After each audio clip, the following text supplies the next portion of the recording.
কালকে রাত্রে অনেক কিছু ভাবলাম যে বন্ধুদের আজকে আমি অনেকটা মনের কথা বলবো। তো আমার স্বামী একজন খুব ভালো মানুষ, কিছু খারাপ মানুষ ওকে ঠকায়। জীবনে অনেক ঠকেছে মানুষের কাছে, মানুষের উপকার করেও সে নানানভাবে উপকার করেছে, তবুও ঠকেছে। কিছু কিছু মানুষের কাছে ঠকেছে, সবার ক্ষেত্রে যে ঠকেছে তা না। এমনকি একবার দুইবার নয়, 14বার নিজের শরীরে রক্ত দিয়েও। হ্যাঁ, এর মধ্যে 14 জনই যে খারাপ তা বলবো না, কিন্তু তার বিনিময়ে কোনো দিন কারো কাছে টাকা নেয়নি। কিন্তু কিছুজন তার বিনিময়ে না টাকা, না দুধ, না ফলমূল খেতে দিয়েছে। হ্যাঁ, আমি জোর গলায় বলতে পারি। ওই সাপটা বন্ধুরা এইদিকেই গেছিল, যাইতেই ভয় লাগে, এদিকে পড়ে নাই। চলো এই একটাই বেল নিয়ে যাই। একজন তো প্রায় মারাই যায়, সেই 14 নম্বর ব্যক্তি। তিনি আবার এখন আর্থিক অহংকারে কথাও বলে না আমাদের সাথে।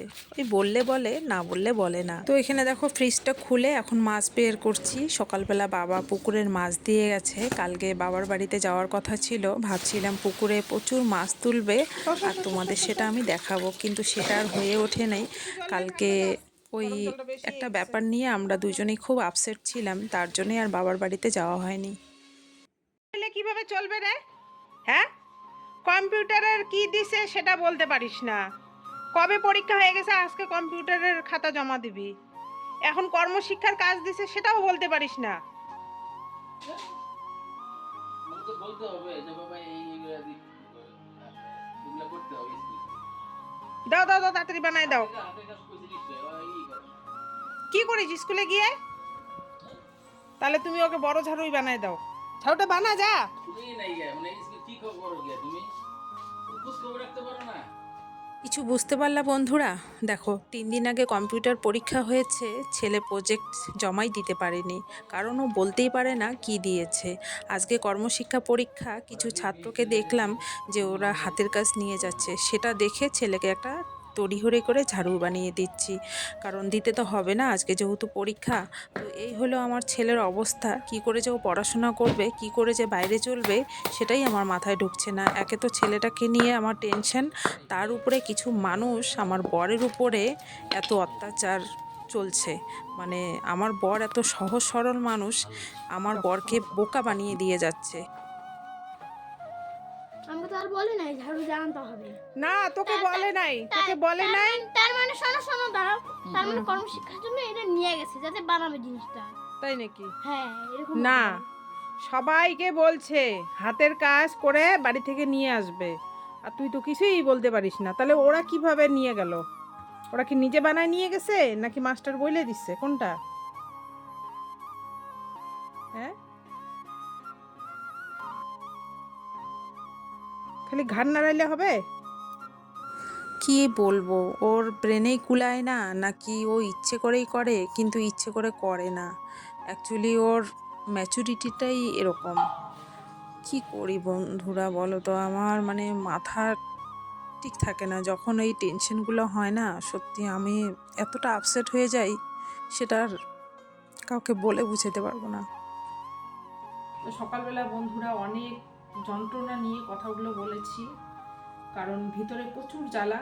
সেটা তোমাদের না বললে তোমরা বুঝতে পারবা না, বলতে হবে, অবশ্যই তোমাদের বলবো। তোমাদের বলবো না তো আর কাকে বলবো? আর তো কাউকে বলার মতন অবস্থা নেই এখনকার যুগে আর কি। মানে তোমার খারাপ হবে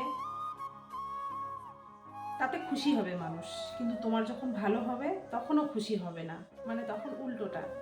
তো এবারে হয়েছে কি, আসল কথা বলি আর কি। উনি কিছু করতে পারবে না যদিও, কারণ ওনাকে যে আমরা টাকা দিয়েছি তার প্রমাণ আছে, কারণ ফোনপে টাকা দেওয়া হয়েছে 4,000 টাকা। উনি কিছু করতে পারবে না, হয়তো আমাদের একটু হ্যারাসমেন্টই হতে হবে। এখনও জানি না কি ঠিক, মানে উনি জানে, আমরা বলতে পারবো না, কারণ সত্যি মিথ্যা, ঠিক না ভুল, সেটা সবটাই ওনার কাছে, আমাদের কাছে কিছু নেই। আমরা শুধু টাকা দিয়েছি, আমাদের এটাই জ্বালা। আর ভালো মানুষের উপরে যে এত রকম মানুষ অত্যাচার করে, আমার শুধু এখানেই দুঃখ। আমার বরটা এত ভালো মানুষ, বলবো না যে আমি বোকা, কালকে ওকে অনেক বকাঝকা করছিলাম যে তুমি এতদিন থেকে ব্যবসা করো, কি শিখছো, এখনো তুমি কিছুই বোঝো না, মানুষকে এখনো চিনতে পারলা না।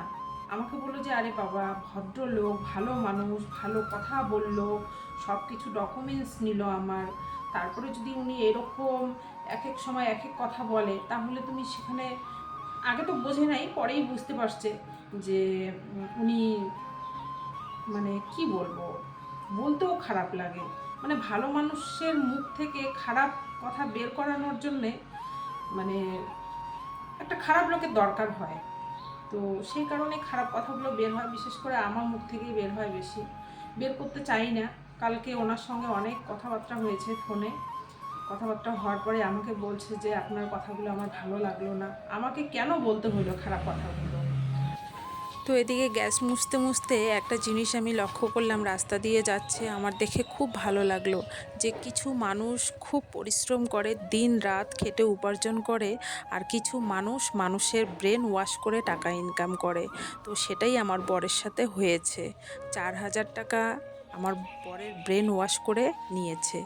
তো যদিও কিছু করতে পারবে না, তো টোটাল বিষয়টা আমি তোমাদের পরে বলবো, এবং যদি দরকার পড়ে ওনার সাথে আমি কি বিষয়ে কথা বলেছি সেই ভয়েস ওভারগুলোও আমি দেবো, মানে ভয়েস ওভার না, মানে রেকর্ডিংগুলো দেবো। তো এখন দেব না, উনি যদি আমাদের বাড়িতে যদি মালপত্র নিয়ে আসে তবেই আমি বুঝবো যে উনি ঠিক, কিন্তু উনি অনেক ভুল খারাপ কাজ করেছে, সেটাও আমি তোমাদের ডিটেলসে পরে বলবো, এখন আর বলবো না। তো একটুখানি বলি, সেটা হলো আমার বর তো ডিস্ট্রিবিউটার লাইনের কাজ করে, তো অনেক কোম্পানি আসে, তো তার মধ্যে একটা কোম্পানি এসে সেটা নাকি নতুন। তো ওনার কি প্রবলেম হয়েছে না হয়েছে উনি তো ঠিক করে বলবে বা সত্যিটা বলবে, উনি না বলছে না।